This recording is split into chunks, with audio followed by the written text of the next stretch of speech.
अज्ञानतिमिरान्धस्य ज्ञानाञ्जनशलाकया चक्षुरुन्मीलितं येन तस्मै श्री गुरुवे नमः। श्रीमद् भगवत गीता रूपी आंखों को खोलने वाले गुरु को हम सादर प्रणाम कर रहे हैं। आत्मीय बंधु भगिनी, गीता स्वाध्याय के द्वारा अद्भुत प्रेरणा मिलती है और यदि हम अपने को अर्जुन के स्थान पर एक बार रख लें तो जैसे उनके जीवन में तमाम प्रकार के समस्याएं और प्रश्न आ रहे हैं, कुछ वैसे तो हम लोगों के भी जीवन में प्रश्न आते हैं। आज हम इस श्रीमद् भगवत गीता शब्द शब्द प्रेरणा में अर्जुन के ही मन में जो प्रश्न उत्पन्न हुए हैं, जो उनके मन में भ्रम उत्पन्न हुआ है, उनकी बात को ही कर रहे हैं। और वह दूसरे अध्याय का 6वां श्लोक है, जहां पर अर्जुन निर्णय नहीं ले पा रहे हैं कि क्या करना चाहिए। वास्तव में निर्णय एक बहुत महत्वपूर्ण कड़ी है हमारे जीवन की। तो इस श्लोक में हम देख रहे हैं कि वे कितना दिग्भ्रमित हो गए हैं। आइए उस श्लोक का पाठ करते हैं, जो इस प्रकार से है। अर्जुन उवाच न चैतद्विद्म कतरन्नो गरीयः यद्वा जयेम यदि वा नो जयेयुः यानेव हत्वा न जेजेविषामः तेव स्थिता प्रमुखे धृतराष्ट्राः। अर्जुन ने कहा कि हम यह भी नहीं जानते कि हमारे लिए युद्ध करना और युद्ध न करना दोनों में से श्रेष्ठ कौन है, गरीय है। हम यह भी नहीं जानते कि इस मारकाट में, इस युद्ध में हम सब उनको जीत लेंगे या वे मुझे जीतेंगे। और सबसे बड़ी बात यह है कि जिनको मार करके हम जीना भी नहीं चाहते हैं, वही धृतराष्ट्र के जो पुत्र हैं, वो युद्ध करने के लिए हमारे सामने खड़े हैं। बंधुओं, इस श्लोक में अर्जुन के सामने 3 प्रकार के मानसिक प्रश्न उपस्थित हो गए हैं। पहला तो यह है कि युद्ध करना और न करना, इन दोनों में से कौन सा श्रेष्ठ है। तो आप देखेंगे कि हम लोगों के भी जीवन में ऐसे ही प्रश्न आते रहते हैं कि क्या करें क्या न करें। और वास्तव में बहुत से बंधु तो विचार भी नहीं करते हैं कि वे एक ढर्रे का जीवन जीते रहते हैं और कभी विचार नहीं करते कि ये करें कि न करें। वही लोग सौभाग्यशाली हैं जिनके मन में ये प्रश्न तो उत्पन्न होता है कि हमें क्या करना चाहिए, क्या नहीं करना चाहिए। तो हमें भी अर्जुन के समान बेचैनी अपने मंदिर में लाना चाहिए और अपने कर्मों पर स्वयं प्रश्न उठाना चाहिए कि बताइए हम क्या कर रहे हैं। स्वामी विवेकानंद ने एक बार कहा था कि यदि कभी आपके मन में और आपके हृदय में द्वंद्व हो जाए तो आप क्या करेंगे। जो मन है वो विचार है, एक से एक विचार आते रहते हैं और वे विचार यही कहते हैं कि कैसे हमारे अनुकूल काम हो जाए। और जो दूसरा हृदय पक्ष है, जहां से भावनाएं आती हैं, तो भावनाएं बड़ी गहराई में आती हैं। तो वहां पर स्वामी विवेकानंद ने कहा कि यदि इन दोनों बातों में कभी द्वंद्व हो जाए तो हमें अपने हृदय की बात सुननी चाहिए।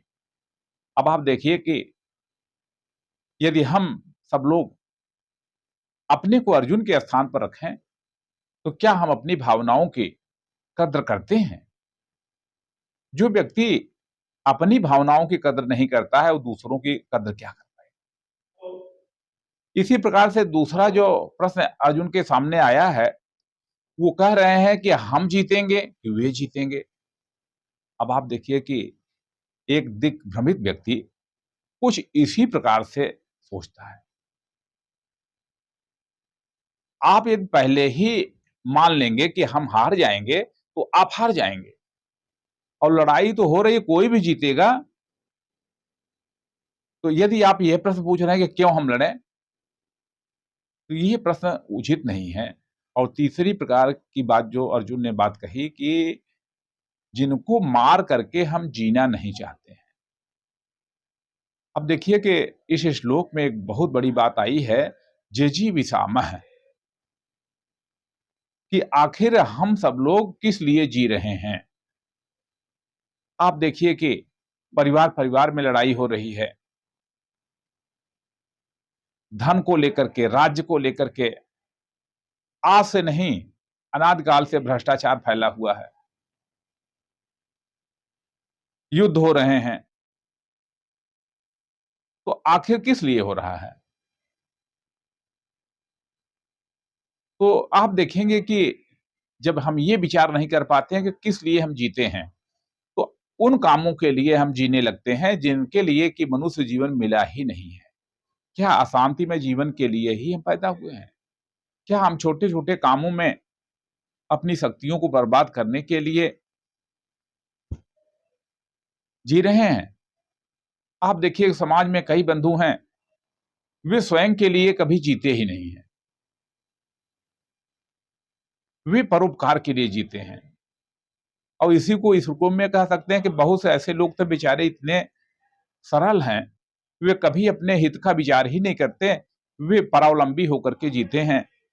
केवल अपनी कीमत को वे सम्मान से आंकते हैं, अपनी कीमत को वो दूसरों के दिए गए पुरस्कार से आंकते हैं।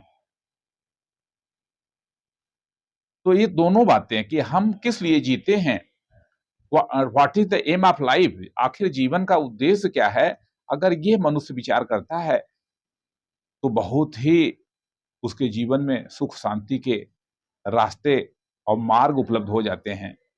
तो हमें भी विचार करना चाहिए कि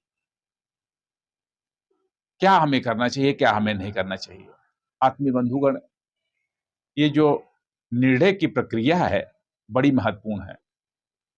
अर्जुन सौभाग्यशाली हैं कि उनके सामने उस समय के सबसे बड़े गुरु, यदि हम भगवान कृष्ण को भगवान थोड़ी देर के लिए न भी माने, फिर भी वे तपे तपाए थे। जो आदमी बचपन से ही संघर्ष कर रहा था, जिसको मारने के लिए बचपन में ही तमाम आसुरी शक्तियां प्रयास कर रही थीं, जिसने उस समय के सबसे बड़े अत्याचारी को समाप्त कर दिया था, यानी कि वे अनुभवी हो गए थे। वे जीवन के सत्य के बारे में लड़ने से, संघर्ष करने से अनुभवी हो गए थे। ऐसा व्यक्ति उनको मार्गदर्शक के रूप में मिला था। और हम भी ये विचार करें कि हमें भी किसी न किसी अनुभवी व्यक्ति को अपना मित्र बनाना चाहिए, अपना गुरु बनाना चाहिए। और कम से कम यदि कोई नहीं मिल पाता है, तो अपने हृदय से ही स्वयं से बात करना चाहिए। एक शब्द आता है ऑटो सजेशन का। व्यक्तित्व निर्माण में स्वयं से बात करना एक बड़ी बात है। कभी हम एकांत में बैठ करके स्वयं से बात करें कि आखिर हम किस लिए जी रहे हैं, आखिर हम किस लिए विजय प्राप्त करना चाह रहे हैं, आखिर हम किस लिए धन प्राप्त करना चाह रहे हैं, आखिर हम किस लिए गृहस्थ जीवन जी रहे हैं, आखिर हम किस लिए राजनेता का जीवन जी रहे हैं, आखिर हम किस लिए समाज सेवी का जीवन जी रहे हैं। जितने प्रकार के जीवन हम जी रहे हैं, उसके पीछे का उद्देश्य क्या है। तो इस प्रेरणा को लेकर के हम जिएं, निश्चित रूप से एक बड़ी प्रेरणा प्राप्त कर पाएंगे। वास्तव में बंधुओं, भारत की ये महान खोज है, वो खोज है आत्मा की खोज। हम सब लोग भी लग करके अपनी आत्मा को खोजने का प्रयास करें। वास्तव में कण कण में एक ही ईश्वर का जो वास है, उसकी अनुभूति करने का नाम ही श्रीमद् भगवत गीता का स्वाध्याय है। आइए पहले हम अपने व्यक्तिगत जीवन की समस्याओं का निराकरण करें, फिर धीरे धीरे अपने मन को एकाग्र कर लें गीता स्वाध्याय के द्वारा, अपनी बुद्धि को स्वच्छ कर लें और अपनी इंद्रियों पर नियंत्रण प्राप्त कर लें। जैसे जैसे हम अपनी इंद्रियों पर नियंत्रण प्राप्त करेंगे, आप देखेंगे कि अगर ये बात क्लियर हो जाती है कि हम किस लिए जी रहे हैं, यहाँ जो अर्जुन ने कहा कि यानेव हत्वा न जिजीविषामा, जिनको मार करके हम जीना नहीं चाह रहे हैं, तो आप किसको मार करके जीना चाह रहे हैं? बहुत से लोग तो आगे जाने की अपनी इच्छा को ही मार डालते हैं। तो हम अपने जीवन में प्रश्नों से भागे न और ये प्रयास करें कि हमें भी कोई न कोई ऐसे गुरु मिल जाएं। अर्जुन ने अपने दोषों को स्वीकार किया है, उन्होंने अपने कायरता रूपी दोष को स्वीकार किया है। आप बहुत ज्यादा उम्र के हो गए हैं, बड़े हो गए हैं, तो इसका मतलब ये नहीं है कि हमें कन्फेस नहीं करना चाहिए। हर धर्म में अपनी गलतियों को मानने की बात कही जा रही है, लेकिन दुख की बात है कि जब हम अपनी गलतियां खोजते ही नहीं हैं, यदि बड़े लोग अपनी गलतियों को नहीं सुधारेंगे, यदि बड़े होकर के आप पिता हैं घर में, आप माता हैं घर में, आप अपने अंदर कोई सुधार का प्रयास नहीं कर रहे हैं, तो आपकी संतानें किसको देख करके, किसको अपना गुरु मानेंगी, किससे सीखेंगी? इसलिए ये कहा गया है कि जब देश की युवा पीढ़ी को, देश की तरुणाई को उचित मार्गदर्शन नहीं मिलता है, तब वह गलत दिशा में चला जाता है। आज तमाम लोगों को अनुभव है कि भ्रष्टाचार बढ़ रहा है। अब ये ऐसा मुद्दा है कि इस पर बोलना ही नहीं चाहिए, क्योंकि बोलेंगे, जो भी बोलेगा तो लोग कहेंगे कि बोलते हैं, और कोई भी व्यक्ति इसकी गहराइयों में नहीं जाना चाह रहा कि आखिर जब अच्छे आदमी ही नहीं होंगे, अच्छा नेतृत्व ही नहीं होगा, अच्छी भावना देश के लोगों में नहीं भरी जाएगी, जिनको हम शिक्षित कर रहे हैं, जो समाज में आगे आना चाह रहे हैं, वे केवल अपनी सुविधाओं का विचार कर रहे हैं। तो क्यों? इसलिए कि उन्होंने सही निर्णय नहीं किया है। बंधुओं, ज्यादा लंबी बात ना कर करके बस इतना कह रहे हैं कि हमें अपनी निर्णय की प्रक्रिया को ठीक रखना चाहिए। देखिए, आज जम्मू कश्मीर की जो समस्या है, पाक ऑक्युपाइड कश्मीर की जो बात होती है, वो अगर हमारे प्रधानमंत्री पंडित जवाहरलाल नेहरू सही निर्णय लिए होते, तो आज न तो देश का विभाजन होता और न पीओके की कोई समस्या होती। इसी प्रकार से आप देखिए, लोकतंत्र चल रहा है। लोकतंत्र में सब लोग वोट तो दे रहे हैं, लेकिन लोकमत का परिष्कार करना कितना आवश्यक, आप बताइए। एक विद्वान, एक संत और एक गलत आचरण करने वाला कोई भी व्यक्ति हो, सबके मत का मूल्य बराबर है। आप देखिए कि अधिकतर लोग लोक मत का परिष्कार न होने के नाते जाति का विचार कर करके मतदान करते हैं। बहुत से लोग अपनी सुविधाओं का विचार करके, देखिए कि पार्टियां बड़ा से बड़ा लालच दे रही हैं कि ये कर देंगे, वो कर देंगे। राष्ट्र हित की बात नहीं, व्यक्ति हित की बात जब होने लगती है, तो लोकतंत्र का पतन हो जाता है। क्यों? क्योंकि जैसा लोक होगा वैसा ही तंत्र होगा। इसलिए सही निर्णय, राष्ट्र के बारे में निर्णय करने वाले लोग कहां से आएंगे? इसलिए श्रीमद् भगवत गीता का स्वाध्याय आपको राष्ट्र और ब्रह्मांड, पर्यावरण, संस्कार, संस्कृति सबकी रक्षा का संबल प्रदान करेगा। इसलिए इसमें हम प्रमाद न करें, आलस्य न करें, और केवल स्वयं नहीं, ये युद्ध मान करके इसमें हम दूसरों को भी शामिल करें। और गीता स्वाध्याय के द्वारा, एक जन जागृति के द्वारा हम ऐसा एक आंदोलन खड़ा करना चाहते हैं जिससे पूरा विश्व युद्ध की विभीषिका से बच सके और भारत सनातन का झंडा लेकर के पूरे विश्व का मार्गदर्शन करे, भारत विश्व गुरु बने और भारत के गली गली में, मोहल्ले मोहल्ले में अच्छे संस्कारवान लोग हों, देश प्रेमी लोग हों। हम कानपुर में रहते हैं, तो कम से कम कानपुर के उन्नयन का तो संकल्प लेकर के जीना चाहिए। बड़ी सोच के साथ, बड़े संकल्प के साथ हम आगे बढ़ें और गीता स्वाध्याय का अवलंबन लें। इतनी बात कह करके मैं अपनी बात पूरी करता हूं। जय श्री कृष्ण, हरे कृष्ण।